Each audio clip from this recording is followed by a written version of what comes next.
백화점 쿠팡 11번가 긴장 좀 해야 될 것 같습니다.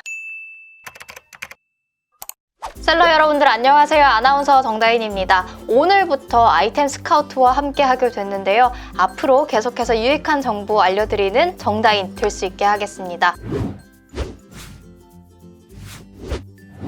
자, 그럼 오늘 본격적으로 바로 시작을 해볼게요. 우리나라의 대표 IT 공룡 하면 여러분들은 어떤 게 떠오르시나요? 바로 네이버 그리고 카카오가 아닐까 생각이 드는데, 이 양대 산맥으로 불리는 두 업체는 막대한 자본력과 이용자 수, 축적된 데이터 등을 활용해서 유통, 금융, 모빌리티 등 문어발식 확장으로 연일 최대 실적을 갈아치우는 등 아주 피 터지는 경쟁을 하고 있다고 합니다. 그 치열한 경쟁이 이커머스의 화두, 라이브 커머스에서도 이어지고 있습니다. 지난 시간에 얘기해드렸던 라이브 커머스 일명 라방은 실시간 방송을 통해서 물건을 소개하고 판매하는 방식인데요. 판매자는 고객과의 소통을 통한 매출 증대를 노리고, 또 소비자는 대면 쇼핑의 리스크를 줄이고, 여기에 보는 즐거움과 혜택도 더해져서 고객들의 호응도도 높다고 합니다. 이미 많은 유통업체와 이커머스 업체가 이 라이브 커머스로 재미를 보고 있는 가운데 네이버와 카카오도 이 본격적으로 라이브 커머스에 시동을 걸고 있습니다. 먼저 기사로 시장 동향을 확인해 보도록 하겠습니다. 카카오와 네이버 라이브 커머스 대전,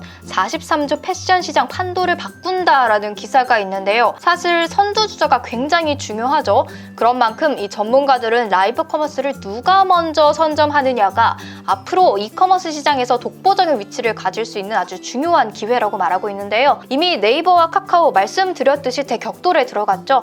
그럼 일단 맛보기로 어떤 형식으로 라이브 커머스가 진행되는지 한번 보실까요? 사진을 좀 준비를 해봤는데요. 이렇게 네이버 칸골 팔고 있고요. 카카오 쇼핑에서도 필라의 운동화가 지금 판매되는 모습입니다. 이렇게 보면 크게 다를 게 없어 보이는데, 그러면 한번 전략이 어떻게 다른지 한번 비교를 해볼게요. 저희가 이 표를 만들었어요. 보시면 사실 네이버와 카카오 각자의 플랫폼을 활용한다는 거 말고 차이점이 있을까 하면 이 수수료 부분이 아닐까 싶은데요.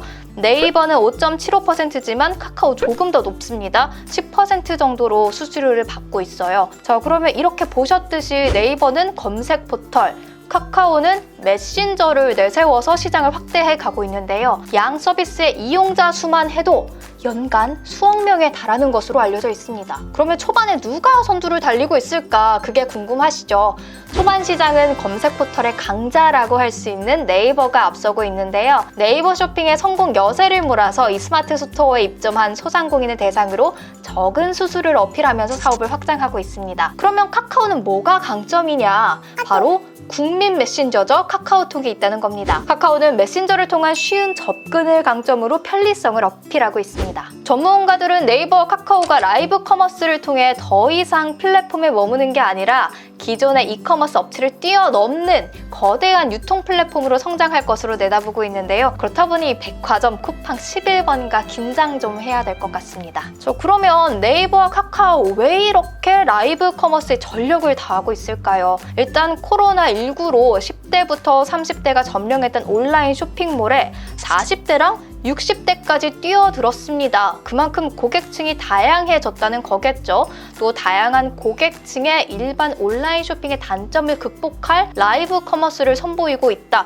이렇게 해석을 해볼 수가 있는데요. 고객층이 많아지면 거래액도 당연히 늘어나겠죠. 이 통계청에 따르면 지난해 온라인 쇼핑 거래액은 전년 대비 18.3% 오른 135조 원이라고 합니다. 또 3년간 온라인 거래액 평균이 20%나 늘었는데요. 또 그중에서 특히 패션 분야가 31.7%로 비중이 가장 높았다고 해요. 그렇다면 라이브 커머스라는 새로운 패러다임 아래 패션 분야 당연히 더 확대가 되겠죠. 라이브 커머스의 활성화를 위해서는 끊임없이 방송을 진행하고 또 고정 팔로워를 모으는 게 핵심이라고 하는데요. 끊임없이 방송하려면 아무래도 제품이 많아야겠죠. 패션 분야는 하나의 브랜드에서 취급하는 상품의 수만 해도 엄청나기 때문에, 그래서 라이브 커머스에 최적화된 모델이라고 볼 수 있습니다. 이미 아디다스, 휠라, 루이카토즈 등 패션 업체들이 이 라이브 커머스에 뛰어들어서 매출을 올리고 있는데요. 언택트 시대에 이 초기 진입 장벽이 높은 패션 분야의 특성상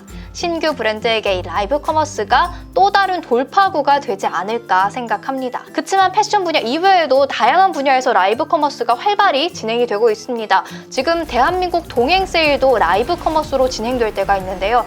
라이브 커머스 분야가 어디까지 뻗을 수 있나, 또 반응이 어떤가 궁금하시면 직접 참여해 보시는 것도 좋을 것 같습니다. 제 주변에도 이제 인스타 인플루언서로서 라이브 방송으로 물건을 소개하고 또 판매하는 걸 제가 직접 봤는데요. 보니까 정말 실시간으로 올라오는 글들이 너무 빨라가지고 읽을 수 없을 정도로 그 인기가 진짜 대단하더라고요. 제가 만약에 소비자 입장에서 본다 하면 평소 좋아하던 인플루언서에 대한 믿음과 또 실시간으로 주고받는 소통이 결국은 구매로까지 이어지는 게 아닌가 싶습니다. 자, 그러면 이어서 다음 기사도 한번 살펴볼게요. 카카오톡의 11번가 합류, 이커머스 시장 장악하나, 이런 기사가 있습니다. 지난 28일 카카오와 SK텔레콤이 3천억 원의 규모의 지분을 맞교환하면서 이 전략적 파트너십을 체결을 했습니다. 이게 무슨 의미냐? SK텔레콤의 온라인 쇼핑몰 11번가가 카카오와 손을 잡았다는 소리 아니겠습니까? 내용을 한번 살펴보면요. 카카오는 카카오톡 메신저에 SK텔레콤의 11번가 서비스를 추가할 예정이라고 합니다. 또 더보기 탭에 별도의 11번가 서비스를 노출할 예정이라고 하는데요. 시너지라는 단어 항상 기대를 하게끔 만들죠. 카카오는 상품의 다양화를, 11번가는 신규 고객 유입 효과를 기대하고 있다고 합니다. 그리고 이 시너지가 카카오 또 11번가에게만 좋은 게 아니랍니다. 셀러 여러분들께도 희소식이 될 수 있는데요.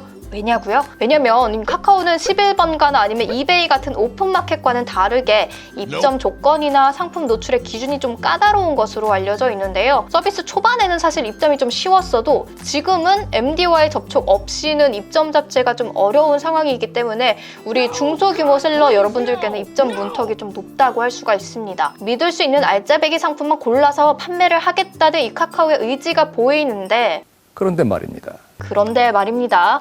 이번 SK텔레콤과의 합작을 통해서 기존 카카오가 가진 폐쇄적 이커머스의 한계점을 보완한다면 우리 중소규모 셀러 여러분들께도 기회가 될 수 있고요. 또 카카오로서는 폭넓은 소비자층을 흡수해서 자체 생태계를 보다 견고하게 하려는 생각으로 볼 수가 있습니다. 과연 이번 양사의 파트너십이 윈윈이 될지 아니면 독이 될지 궁금해집니다.